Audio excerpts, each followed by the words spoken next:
From the first time Georges Melies shot the moon's eye out with some overpowered artillery, movies have taken us to new worlds, visualized our most far-reaching dreams and our greatest fears, made impossible creatures come to life. In short, there are few things as exhilarating as knowing that when you put your ass in a theater seat, anything becomes possible on that silver screen. Good movie. For over a century, special effects have helped Hollywood realize these impossible visions. Now, computers, pixels, and CGI have become the dominant force in effects, but we're not here for polygon counts or digital fur grooming. We are going to talk about the movie magicians and, in one case, an actual magician that put the impossible on screen.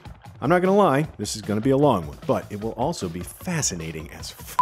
So here are our picks for the top 10 practical effects of all time.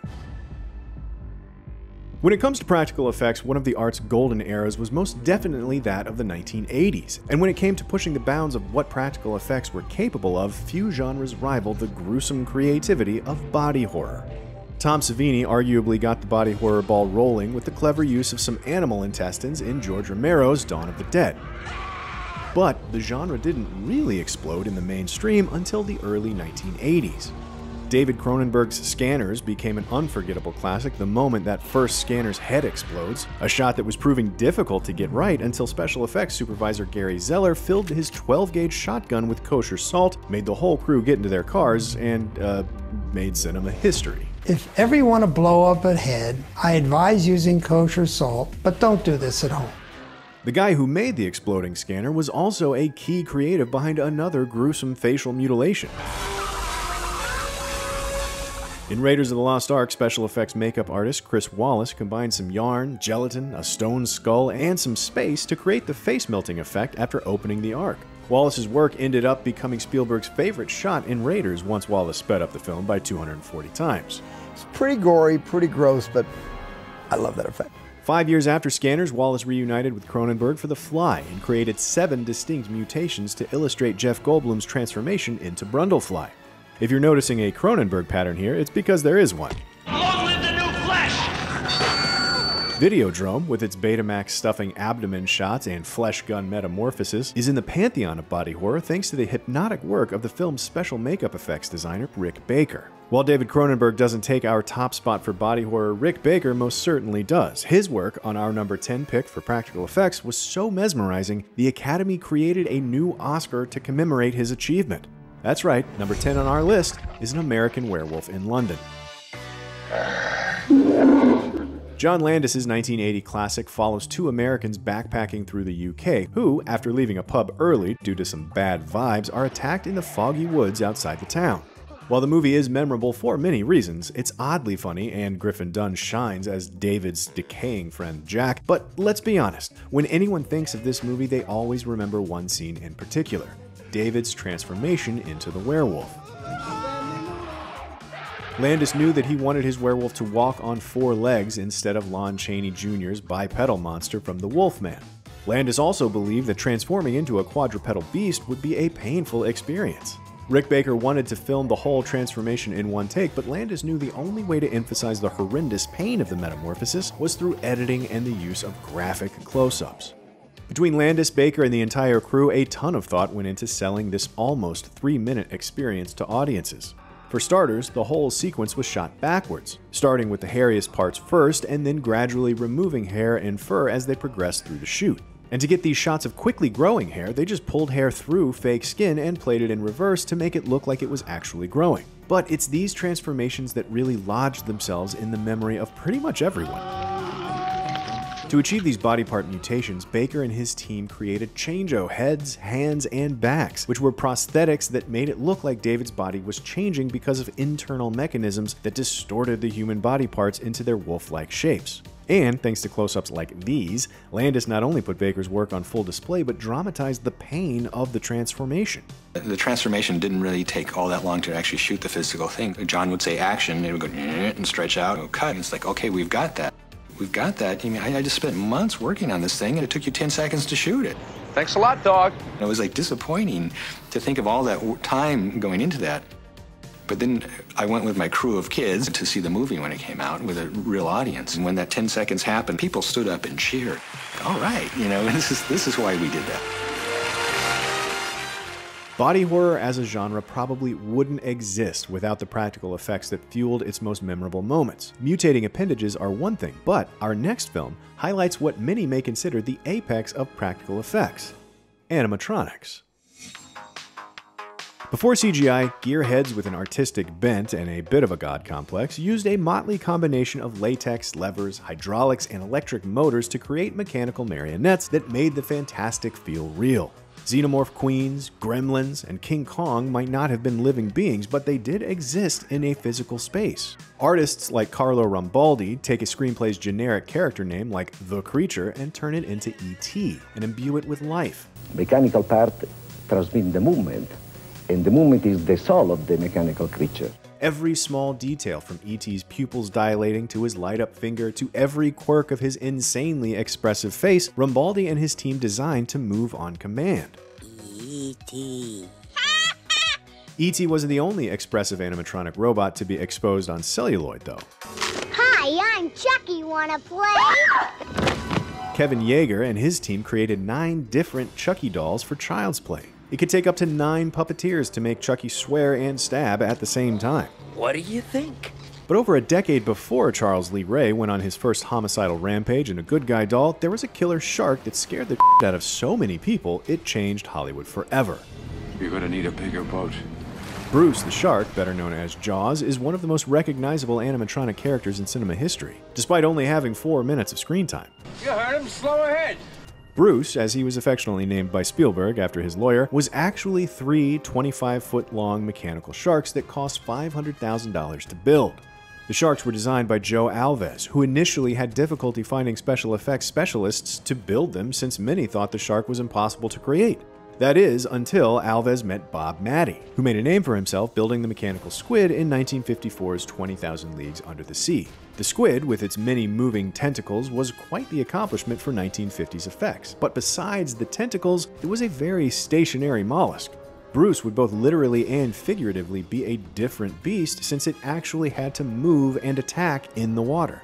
Hindsight being 2020, all those special effects specialist naysayers who turned down Jaws weren't exactly wrong. While the sharks worked perfectly during testing in freshwater, they completely shit the bed in the salty seas off the coast of Martha's Vineyard. Those shoddy sharks, whose innards kept corroding and constantly delaying shooting, ultimately forced Spielberg to channel his inner Hitchcock by getting creative with his camera work. Spielberg knew that the shark of the audience's imagination was far scarier than any image he would be able to conjure with his severely corroded Bruces.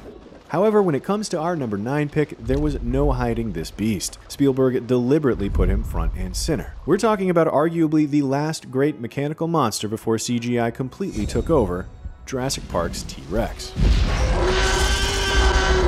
Boy, do I hate being right all the time. We just have to say it right up at the top, there's a ton of CGI in this movie, which also includes a CGI version of the T-Rex. Basically, whenever you see dinosaurs moving around in wide shots like these, it's CGI. But when you think of the film's scariest T-Rex moments, odds are it isn't CGI. But this 9,000-pound behemoth of latex, steel, and hydraulics built by the legend Stan Winston and his team at Stan Winston Studios. It took months of work to create this prehistoric beast, and it all started with some relatively small but very detailed maquettes. We love dinosaurs. They then built this 1/5 scale model before building a full-scale one. It took 16 weeks, 3 tons of clay, and a load of chicken wire and fiberglass to build this life-size maquette, and you can see why. They had to hand sculpt every scale on this 20-foot tall creature, and that was all just to solidify the look of Rexy. Now they had to start building the actual chassis of the functional theropod and start designing the animatronics needed to bring her to life. As you could have guessed, it took a ton of engineering to actually make this thing move. Engineers worked with hydraulic companies to make custom hydraulics that could move the T-Rex at 90 inches per second at the tip of the nose. Rexy needed to move at those speeds to get the natural-looking whip-like movements. For the hydraulic to achieve those movements, some valves inside her were pushing 60 gallons of hydraulic fluid a minute. To put that in perspective, Rexy's hydraulics could fill an 11-gallon gas tank of a small car in 10 seconds. And when you listen to the people who created the T-Rex talk about it, it really sounds like a feat. You crazy son of a bitch, you did. But once they got the hydraulics figured out, they covered her in latex, painted her, and Rexy was finally ready to shoot. Then they got on set, and Spielberg was plagued once again with a malfunctioning mechanical marionette. Like Bruce the Shark 20 years earlier, Rexy also had issues getting wet.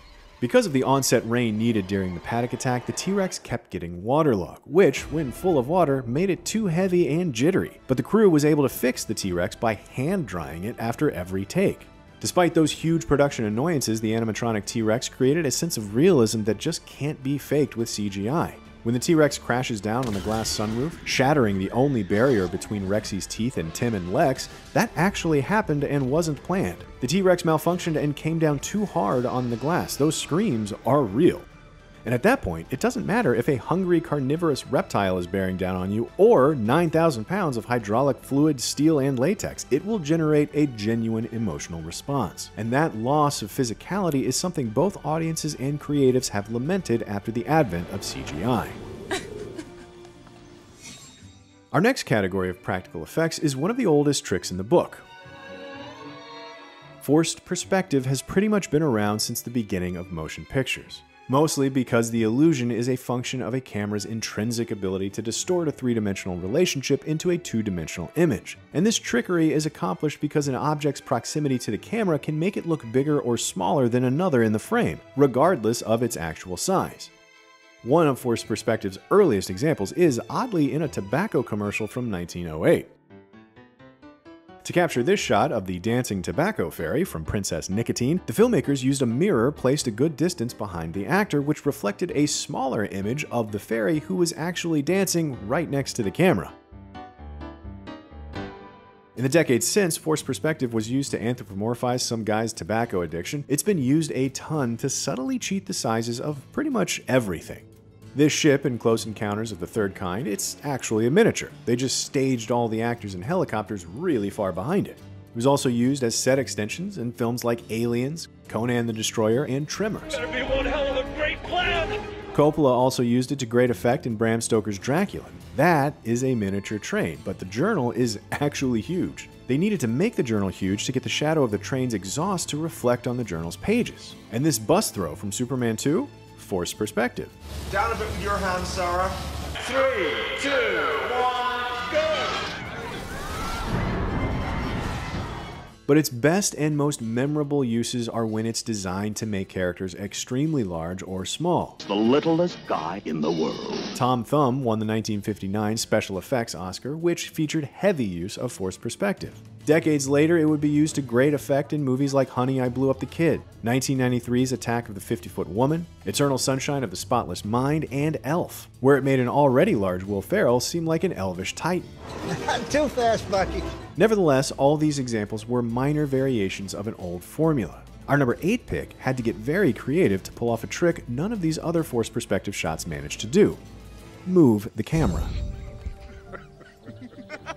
Clearly, Lord of the Rings wasn't the first movie to use forced perspective, but it was the first to make the camera move while still employing the technique. Peter Jackson and his team accomplished it by further innovating on technology we'll discuss a little later in the list, motion control. What we've done with some of our forced perspective shots is be able to move the camera for the first time. That they were always techniques that required the camera to be locked off, because once you started to move the camera, it would give away the illusion of one person being further away when you're really wanting them to look like they're side by side. Incorporating camera moves into forced perspective shots is difficult because of the parallax effect, which is most obvious in moving long shots where background objects seem to move slower than those in the foreground.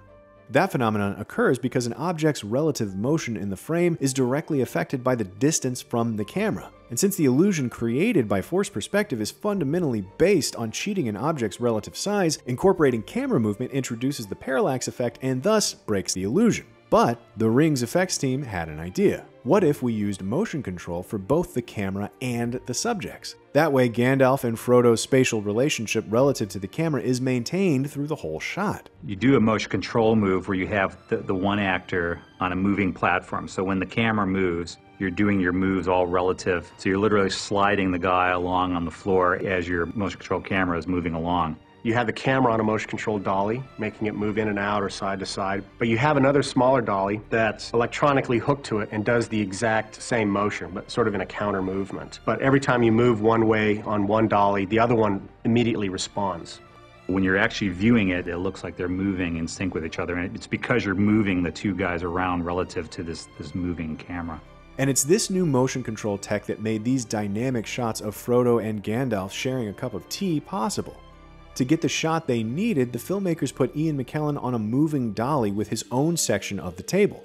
Thus, as the camera moved in one direction, McKellen moved in the opposite, keeping the relative spatial relationship between him and Elijah Wood intact. And of course, to further sell the size difference, Jackson and his production design team also employed some mise-en-scène trickery to further sell the illusion, making sure to have identical props on both sides of the table. On Gandalf's side, the teacup is dramatically smaller and the apples are regular size, whereas on Frodo's side, the teacup is normal size but the apples are freakishly large, which further helped sell the size difference to the audience. It worked pretty seamlessly, and everyone was really amazed with the result. That was good. Let's get another one. Peter Jackson figured out how to rotate parts of a set to make his forced perspective shots more dynamic, but for our next entry, we're talking about full-on rotating sets. And when it comes to rotating sets, let's just start with Fred Astaire and Royal Wedding, where dancing on the ceiling really became a thing. Lionel Richie's song and music video were a loving tribute to Royal Wedding, but while Astaire tapping his toes on the ceiling has most certainly achieved icon status, it wasn't because it was the first movie to use a rotating set. Rotating sets go back so far they predate synchronized sound. One of the earliest examples of it was in Douglas Fairbanks' 1919 silent film When the Clouds Roll By. Royal Wedding was also the inspiration for multiple memorable kills in one of horror's most creative franchises. In Nightmare on Elm Street, Wes Craven used a rotating set to create the nightmarish blood geyser coming out of Johnny Depp's bed. But Wes's use of the effect in Tina's Murder, Freddy's first victim, was both frightening and really set the tone for the surreal slayings the franchise would become known for. These ginormous hamster wheel sets can be used for more than just horror flicks and inspiring dance numbers. 2001: A Space Odyssey used multiple rotating sets to both simulate zero gravity and to simulate simulated gravity. They've also been used to create wall crawlers like in The Amazing Spider-Man 2 and David Cronenberg's The Fly. And while Jeff Murphy's 1985 film The Quiet Earth, like our number 7 pick, also used a rotating set of a character running down a hallway, our pick has to go to the hallway fight in Inception. When it comes to rotating sets, Inception is obviously the new standard bearer. Chris Nolan has made a name for himself as a director who goes against the CGI-loving grain of modern Hollywood, consistently choosing to go with the practical effects route, augmented, of course, by a tempered amount of CGI. This scene was a true cinematic accomplishment, as it took a ton of collaboration between the stunt team, the production designers, the camera department, and of course the talent to pull it off. And they didn't build just one rotating set for this fight, they built two. The first section, the hotel hallway, was a 100-foot corridor set inside 7 30-foot rings that were controlled by 2 55-horsepower motors and a computer. These rotating sets were built to an incredible level of precision because if one ring was rotating out of sync with the others, the set would violently vibrate, and if it got too bad, the vibrating could potentially shear the whole set. What's happening? While the sets were being built, Joseph Gordon-Levitt trained for 2 weeks to prepare for the fight. His training included combat, wire work, and, getting used to the fact that the set would constantly be rotating. It looks like we're jumping on the ceiling and stuff. In order to actually get it done, I couldn't think of it that way. I had to think of it as, this is the ground. Okay, now this is the ground. Okay, now this is the ground. To achieve this gravity-defying, unbroken long shot of a fight on the floor, walls, and ceiling, Christopher Nolan put his camera on a telescoping arm which dollied back through the hallway as the set and actors rotated around the camera. But this scene's climax became much more dangerous to shoot once JGL and the stunt performer fell into the scene's second rotating set, the hotel room. Due to its oblong size, one misstep or mistimed move could result in a fall down the long side of the set, a 25-foot drop.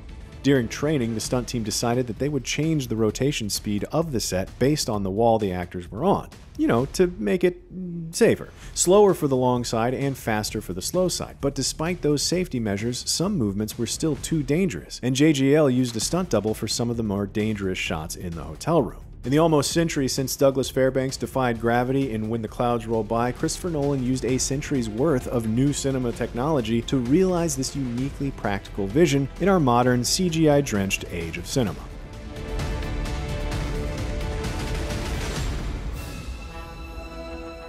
You knew it, I knew it, we all knew Star Wars had to be on this list somewhere. The question was, for what? The character design, the sound of a lightsaber igniting, the iconic ship designs. Spoiler alert, we gave that honor to a different movie on this list. So much of it was groundbreaking, and it was always going to be difficult to distill Star Wars' major contribution to practical effects to one thing, but motion control is undoubtedly that one thing. All of the list's other entries have a rich tapestry of film predecessors that helped evolve a discipline to create some truly unique visuals that stand on the shoulders of the work that came before it. When it comes to motion control, aka repeatedly moving a camera with precise camera movements, Star Wars is undoubtedly the big bang for practical effects. People had toyed with motion control before. John Whitney converted a World War II anti-aircraft gun director, a mechanical calculator used to calculate plane trajectories to help anti-aircraft gunners better lead their targets, to control cameras that would precisely move above artwork, resulting in some really cool graphic design. He and his brother James made some pretty trippy short films to demonstrate their techniques, which ultimately got the attention of Saul Bass. Those cool spirograph and text animations in Vertigo? Bass and Whitney collaborated on those. Whitney was also one of the original innovators of slit-scan photography, which was further developed by Douglas Trumbull for the stargazing sequence in 2001: A Space Odyssey. Trumbull's slit-screen rig relied on a 65mm camera dollying forward toward a slit that had abstract artwork moving behind it. To get the stargazing sequence to work, both the dolly and the lens's focus had to be mechanically adjusted to ensure that the slit stayed in focus for the camera's 15-foot journey to the slit. While both Trumbull and Whitney used machines to precisely control cameras, it was all done to create abstract visuals. It wasn't until George Lucas needed to come up with a new technique to photograph his space fights that motion control photography was adapted to live action. Before Star Wars, spaceships were filmed a certain way. Then the world saw the Death Star explode, and they were never filmed that way again. Great shot, kid! That was 1 in a million! And it was all due to the invention of one man, John Dykstra, but we'll get to him in a second. First, we need to discuss George Lucas's World War II era dogfight inspirations to make the Battle of Yavin feel more realistic. George looked to recreate aerial combat footage from World War II just in space. Bomber formations hold course, while their escorts of long-range Thunderbolts, Lightnings, and Mustangs cut loose among the German interceptors. Lucas was so inspired by it, he used actual World War II dogfights as placeholder footage in early rough cuts of the film. George wanted the Battle of Yavin to feel like it was captured by a cameraman in the middle of the battle, whipping their camera around as they struggled to keep the spaceships in frame. There was just one problem. Moving the camera with these complex miniature shots just wasn't possible yet. Before Star Wars, when special effects photographers wanted to shoot a spaceship moving, they had to shoot them with a static camera, after which an optical printer was used to assemble the various individually photographed elements into one final shot. Think of it this way. To get this shot of these TIE fighters and X-Wings, each ship was lit and shot separately. To complicate it further, the camera would then have to move in exactly the same way without error for every ship. That was prohibitively difficult until this man invented his motion control camera, the Dykstra Flex. John Dykstra got his start working on movies like Silent Running as Douglas Trumbull's assistant before he decided to take a break from filmmaking and work on something completely different. He teamed up with the Institute of Urban and Regional Development in Berkeley, California to create this huge miniature model of Marin County, California to study traffic patterns. To get street-level driving images of the model, they used this computer-controlled camera with a periscope lens that could move around the model. It worked by inputting directions into the computer, which controlled this big mechanical rig that precisely moved the camera all over this miniature creation. It's unclear if Dykstra knew it at the time, but this model would fundamentally change movie special effects forever. Years later, when he decided to return to filmmaking, he took the camera control knowledge that he learned at IURD and built a motion control computer, the size of several refrigerators, to control a custom camera jib that could hold a 35mm camera for Star Wars. But building the first of its kind motion control machine for Star Wars wasn't even the hard part. The hardest part of producing the images for Star Wars was taking out the consistent smoothness that motion control built in. Remember how George Lucas wanted the Battle of Yavin to feel like it was captured by someone who was in the middle of it? To get those shaky camera moves, Dykstra and his team at ILM had to manually program them into the Dykstra Flex, which was a time-consuming process because the only way to control it was with knobs and buttons. But But keeping the models stationary and precisely moving the camera with computers, special effects teams were now able to dramatically complicate the types of shots they could produce.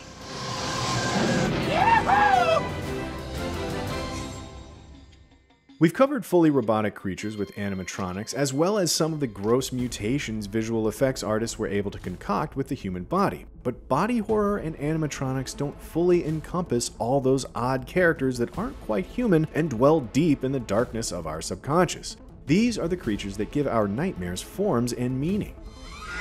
Like most of the memorable creatures, they usually take a toll on both those who create them and those who inhabit them. In the 50s, filmmakers like Ishiro Honda and Eiji Tsuburaya brought us Godzilla. Tsuburaya, the head of Toho's visual effects department, was inspired by Willis O'Brien and wanted to use stop-motion animation for Godzilla, similar to King Kong. However, a lack of time, budget, and Japanese stop-motion animators led him to develop something completely new: suitmation. Suitmation is exactly what you think it is. It's the practice of using a man in a suit to move through a scale model set to give the impression of size. Suitmation also shoots at a faster frame rate and slowed down in post to give the movements of larger-than-life characters a slower and more weighty feel. The original Godzilla costume, based on Taizu Toshimitsu and Akira Watanabe's designs and built by Toshimitsu, Aizo Kaimei, and the Yagi brothers, weighed more than 200 pounds and could reach temperatures of 130 degrees inside. The full bodysuit was almost impossible for Godzilla actor Haruo Nakajima to move in any other way than walking in a straight line, which was why they repurposed an earlier prototype of the suit for close-up shots of destruction by removing the torso and replacing it with a pair of suspenders so Nakajima could maneuver more easily. The team behind Godzilla would continue to work together for the next 3 decades, bringing all types of kaiju to the screen for Toho, as well as helping to bring another classic suitmation character to the screen, Ultraman.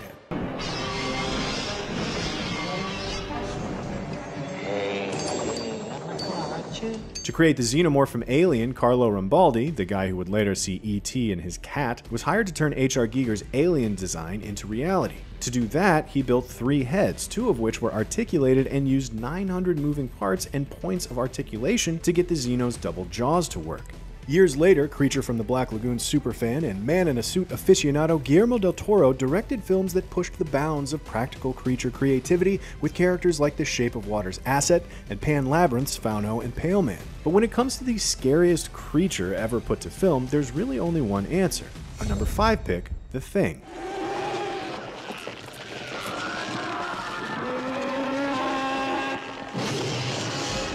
When John Carpenter set out to make The Thing, he was adamant about one thing. He didn't want his monster to look like a man in a suit, but at the same time, he wasn't exactly sure what it should be. That uncertainty was cleared up when he turned to a special effects artist on his previous film, The Fog, a 22-year-old kid named Rob Bottin, who convinced him that The Thing should not be any one thing. Instead, it should constantly evolve and morph.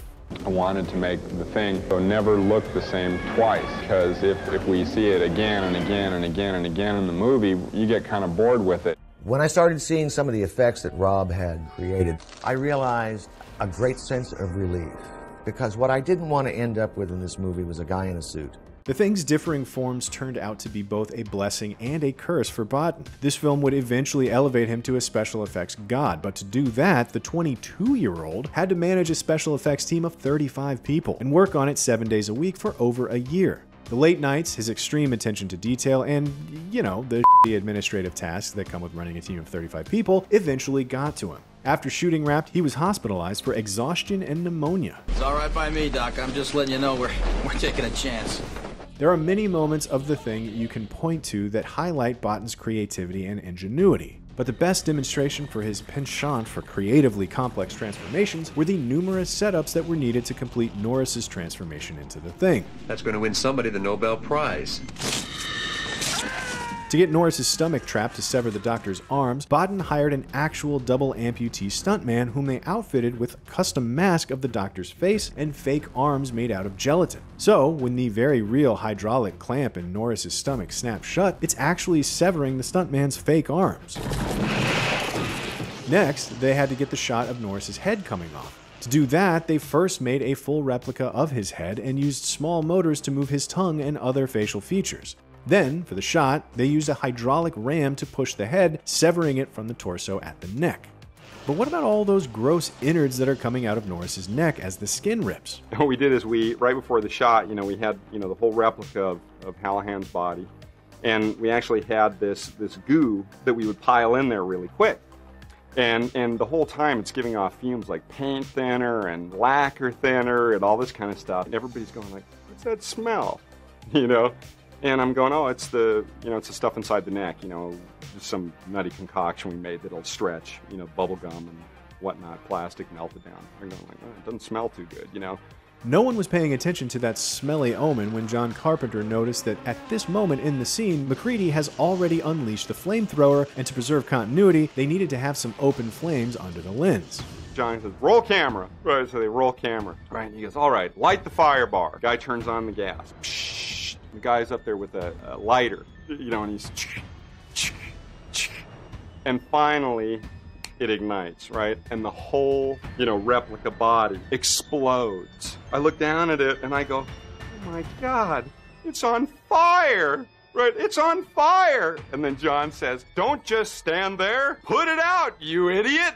Like that. And then, I was just so shocked that months of work preparing for this moment was just blown to bits in just a second. It took them a whole extra day to re-prep the shot and shoot it, but it was Botton's commitment to creating elaborate creature effects that make the thing such a memorable horror movie. Sure, there's the Norris death, but there's also literally every gross time the thing assimilates with everyone else. It's just a non-stop roller coaster of gross, and it's all thanks to the heroic efforts of a 22-year-old special effects genius that didn't know how to stop working until his full vision was realized on camera.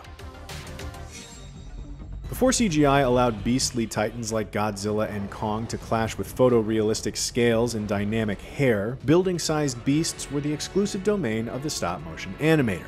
Icons like Willis H. O'Brien first brought dinosaurs to life in The Lost World almost 70 years before Jurassic Park. It was O'Brien's stop-motion work on King Kong using filmmaking techniques like the Dunning process and the Williams process, which allowed live-action actors to interact with O'Brien's stop-motion figures, that changed what many thought was possible with cinematic special effects. But it was Willis O'Brien's apprentice on Mighty Joe Young that would go on to captivate audiences for decades.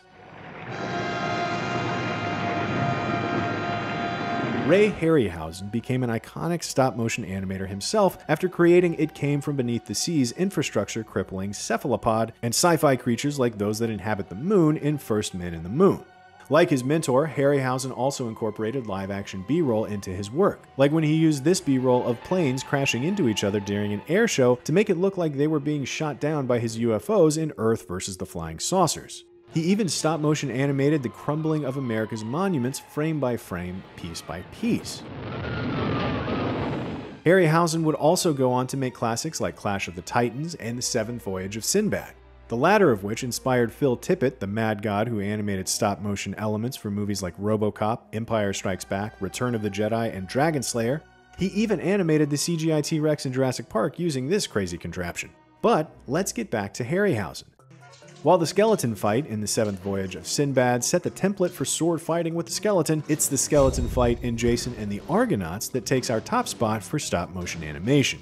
The skeleton fight in Jason and the Argonauts was quite an ambitious thing to bite off because I had never animated multiple figures before. Before Ray was able to get into the studio to animate the skeletons, they first had to shoot the fight in real life with real actors, which took the actors some getting used to. This type of picture presents a big challenge to actors because they have to do what we call shadow boxing. When they perform on the set, the character that they're performing with many times is not there, and they have to imagine it to be there. Once the live-action footage was in the can, Harryhausen was then ready to implement his trademarked Dynamation.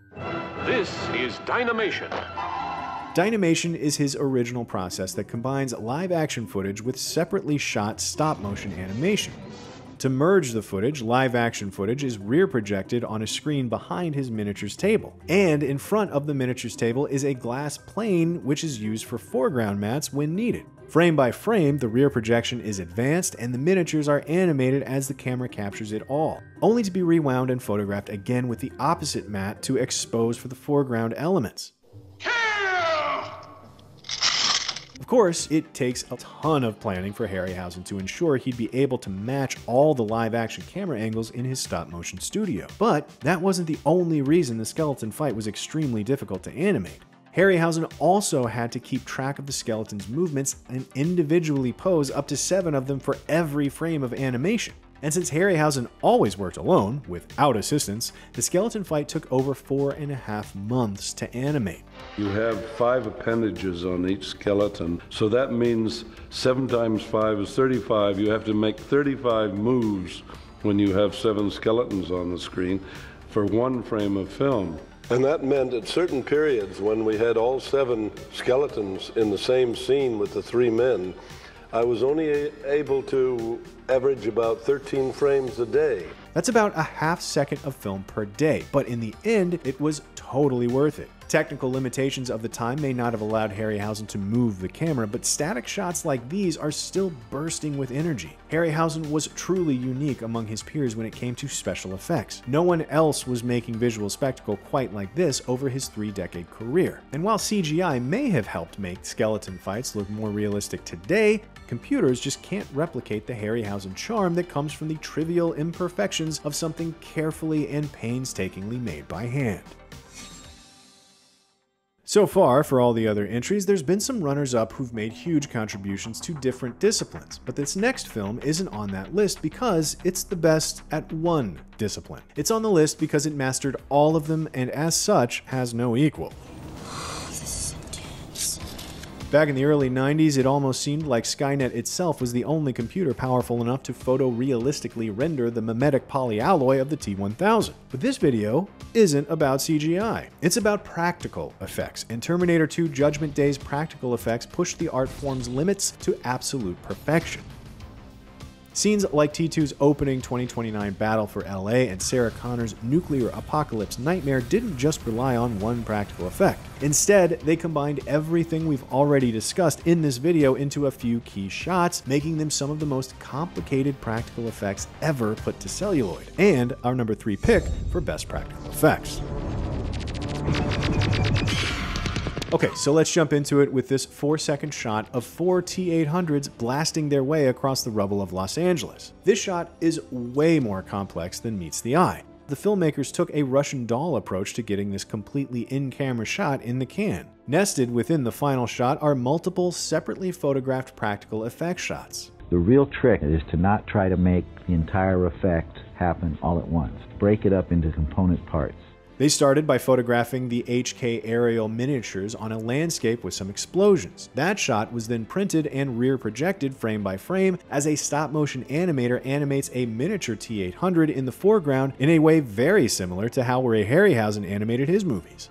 Once this second shot is done, it's also printed and projected behind some full-scale animatronic T-800s, which are the ones you see in the foreground of the shot. It's more complicated than you would think to really integrate it, and then no one knows anything was done, and then you've done your job. This shot is emblematic of the creativity and ingenuity that went into the war for LA, since it wouldn't have been possible without the coordination of seamless integration of multiple effects disciplines. I'm sure it feels very real to you. On August 29, 1997, it's gonna feel pretty real to you too. The future battle for LA wasn't the only practical effects tour de force in T2. Sarah Connor's nuclear blast nightmare also took multiple disciplines like matte paintings, miniatures, and animatronics to pull off. I've had more reaction to that nuclear war sequence than anything practically I've done on film. To get these long shots of urban nuclear destruction, model builders built multiple miniature city blocks for the sole purpose of destroying them. And these buildings were detailed. The exterior facades were designed to break away easily, and behind them, substructures were also built to look like the blasted out ruins of those buildings. One of the struggles the miniatures team encountered was finding materials that could provide more tiny visual detail to the insides of those former buildings. We found ourselves having to come up with materials for the insides of the building that could be mass-produced and assembled crudely but visually effectively. We found that monster crackers were in the right scale for rooms. They had the little segment lines so we could break them up and glue them in, and they were cheap. We had balsa wood chunks, metal chunks, plaster pieces. We also found that various types of cereals like shredded wheat and cornflakes were spray painted because, again, that looks like broken masonry. Now that they had the buildings designed and built, it was time for the fun part, destroying them.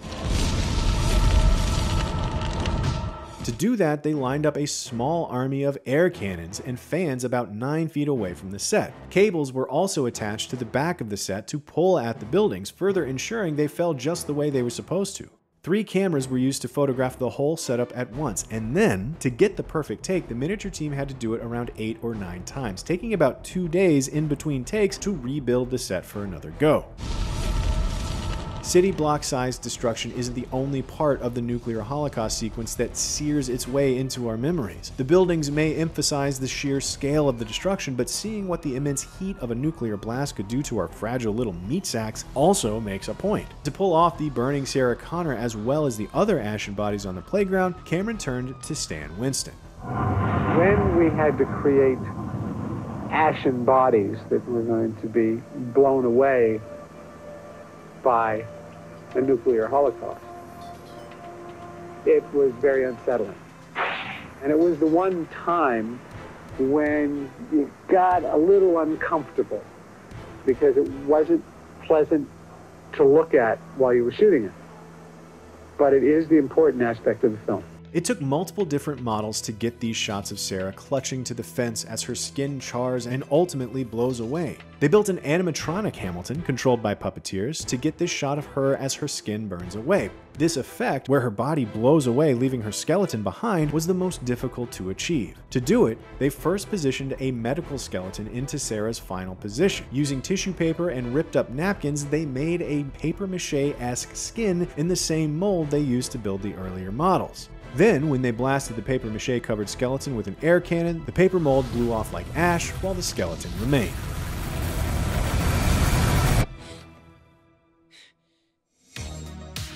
When it comes to practical effects, few are more inspiring than when they're used to visualize man's conquest of the stars. Since Georges Melies used a huge artillery gun to shell the moon, because his film was made more than a decade before Robert Goddard's first launch of a modern rocket, filmmakers have been obsessed with imagining how we'd leave the pale blue dot. And to leave these surly bonds of gravity, we're going to need a vehicle. A spaceship, if you will. That's nothing from this world. In the heyday of 50s and 60s B-movie sci-fi, spaceships were generally a slight variation on the design of the Nazis' V-2 rocket, like in Destination Moon, flying saucers, like in Forbidden Planet, or aerodynamic and smooth surfaced, like the ships in War of the Worlds or even Planet of the Apes' Icarus. But in 1968, all that changed when Stanley Kubrick dropped 2001: A Space Odyssey. Well, let's get on with it. When it comes to 2001, there are a ton of ways in which it pioneered new frontiers in special effects. It took rotating sets to another level. The optical effects of the stargazing sequence have been mesmerizing LSD enthusiasts for decades, and the film did an excellent job creating the illusion of weightlessness with some double-sided tape and a circular piece of glass. Ever since audiences saw the most famous match cut in the history of cinema and saw spacecraft dance across the stars to Strauss's The Blue Danube, miniature spacecraft have never looked the same.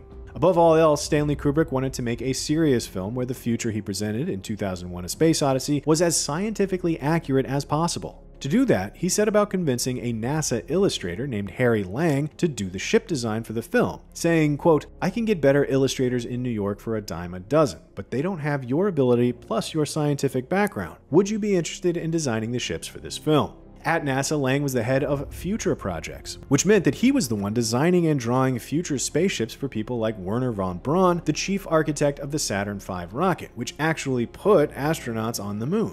It was a good bet that if anyone knew what space travel would look like in 30 years, it would be Lang. Once Kubrick approved Lang's designs for ships like the Orion 3 spaceplane and the Discovery 1, it was time to build them. It took large crews working multiple months using a variety of materials like fiberglass, steel, brass, and parts from toy model kits to build all the models for the film.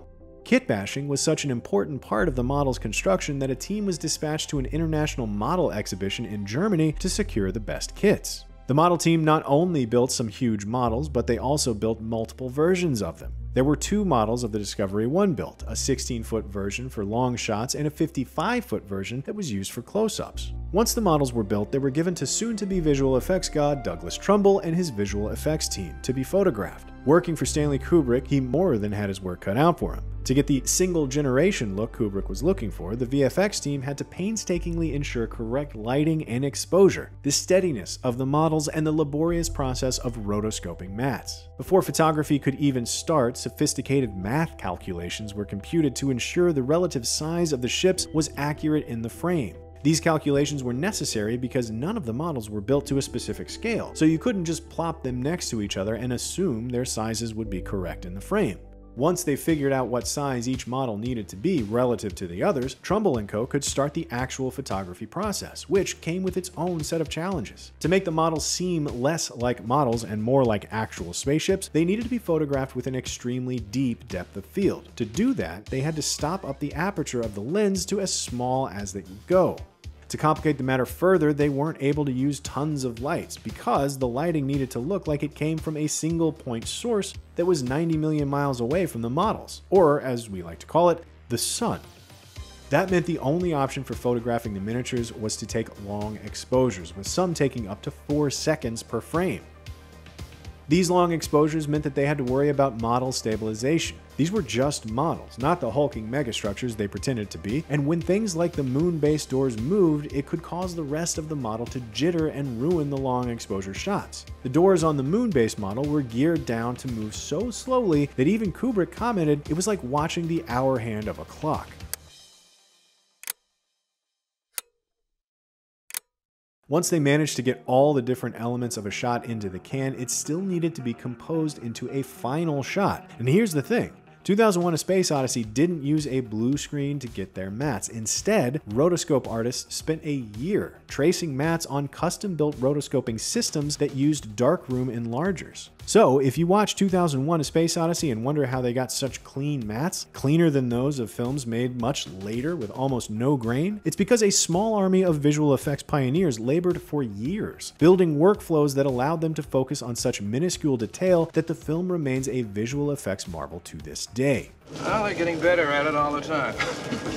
The spaceship design and photography of 2001: A Space Odyssey had such a huge cultural impact. Sci-fi flicks were never made the same afterwards. Kubrick collaborators like Douglas Trumbull would go on to do the effects on films like Blade Runner, and Harry Lang would go on to work on spaceship designs for films like Star Wars and Star Wars wannabe Moonraker.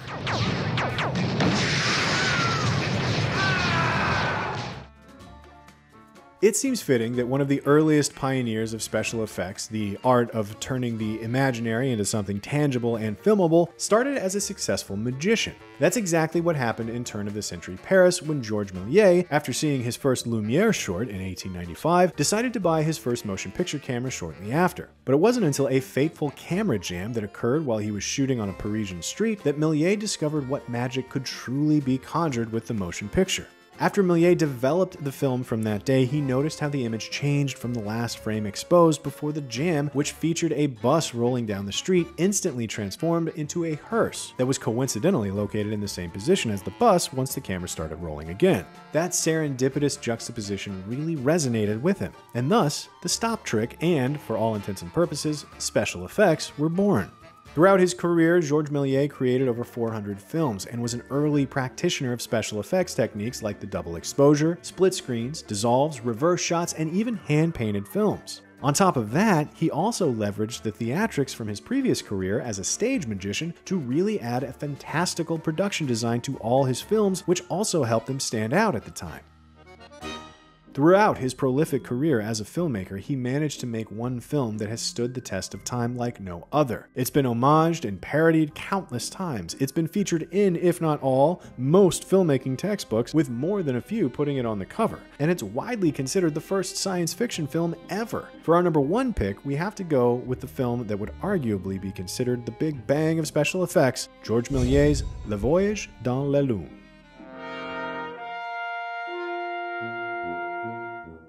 Georges Méliès spent 10,000 francs on this sci-fi epic, which was loosely based on the Jules Verne novel From the Earth to the Moon, its sequel, Around the Moon, and the H.G. Wells novel The First Men in the Moon.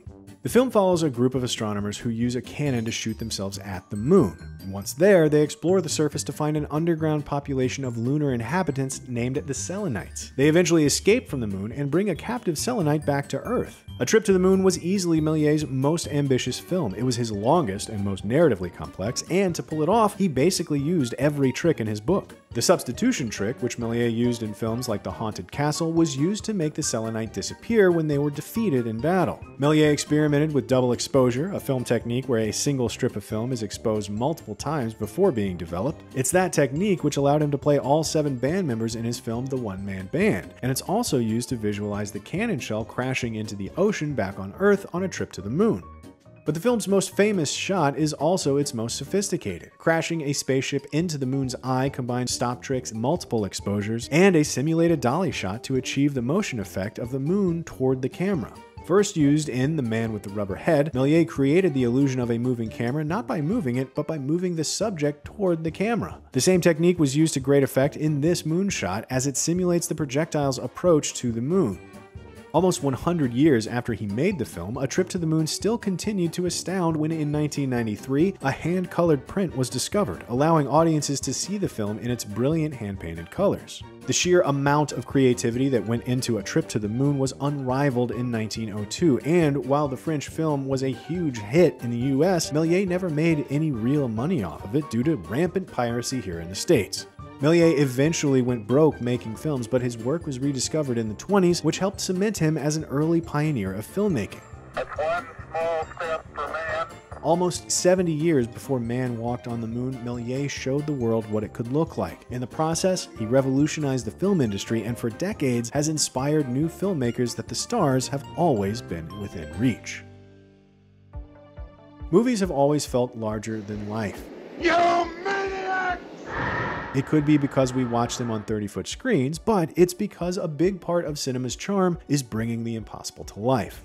And that's why we wanted to celebrate magicians like Georges Melies, Ray Harryhausen, and Stan Winston, the people who not only had to turn a director's imagination into reality, but had to breathe life into it too.